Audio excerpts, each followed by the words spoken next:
Well, this is All Out Politics, news, debate and opinion from the heart of Westminster.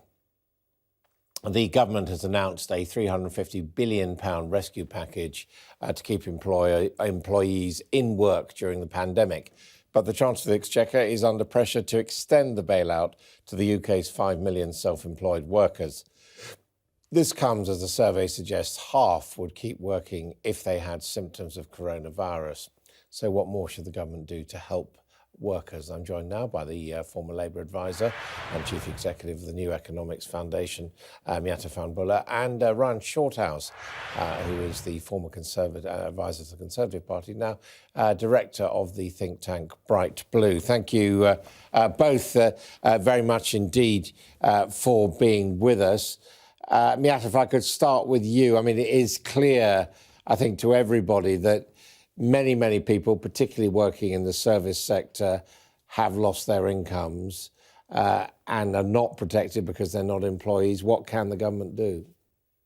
Yeah, absolutely. But I should say, the move last week by the Chancellor was a really important one. It was brave, it was bold, and particularly the subsidy for 80% of wages up to 2,500 was a really critical move, which the TU Trade Union Congress, organisations like ourselves were calling for and will be absolutely critical for stopping jobs. So I think credit to the government where credit is due, but they have to move further and they must recognise that they need to move further, both for the 5 million self-employed, where the Chancellor offered very little other than moving most of them under universal credit, which is hugely problematic, and it's only £94 a week.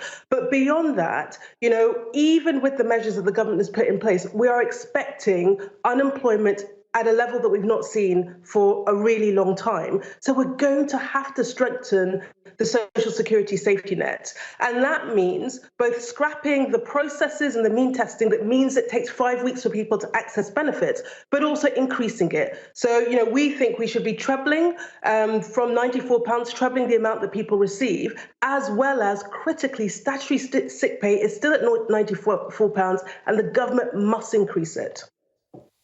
Ryan Shorthouse, what do you think the Chancellor should be doing? Well, I agree with Miatta. It's a very welcome measure, and it's basically a kind of strong dose of socialism to keep capitalism going in the long term. So I think it's a very welcome move to try and give employers and employees the certainty whilst demand collapses in their sector. But they must do more on self-employment. And this really, the discrepancy between the amount that employees get and the amount that self-employed people will get, it kind of mirrors what happens with maternity pay, because with maternity pay, once the woman leaves the labour market for a short period of time, she'll get 90% of her pay for 6 weeks before going on to about a flat rate of about 150 quid a week, whereas self-employed people only get 150 quid a week from the beginning.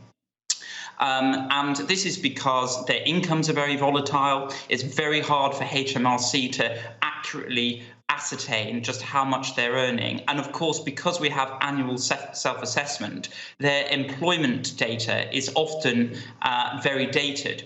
So it's very difficult for HMRC to provide the right level of support that employees get to the self-employed. But I think as a kind of temporary thing, what they should be doing for the self-employed is giving at least 150 quid a week, which is what you get if you're self-employed and go on maternity pay, rather than what they're offering at the moment, which is just shy of 100 quid a week. And that is what you get if you go on universal credit and get the maximum amount, which is equivalent to statutory sick pay. So put in something in place which is a bit like the maternity allowance of at least 150 quid a week. That's the first step I think the Chancellor should urgently make for the self-employed. I mean, some people are saying what we need is a basic income, a uniform basic income for everyone.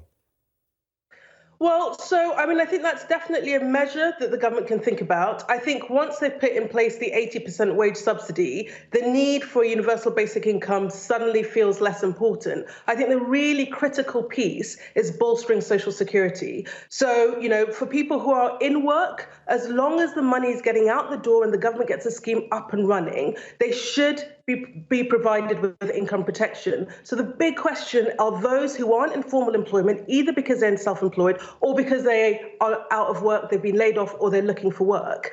And so the government's got to move to strengthen social security. The fact that people were, living on £74 a week for me was always scandalous, even more so now. Now the Chancellor made the first step by increasing it by £20 a week, so now people will have £94. But most people can see that actually this is not enough to cover the cost of living. So, I would see Ryan's 150 and take it up to about 282, which is the cost of about trebling it, which would ensure that everyone had a minimum income, which essentially is what the universal basic income is trying to do.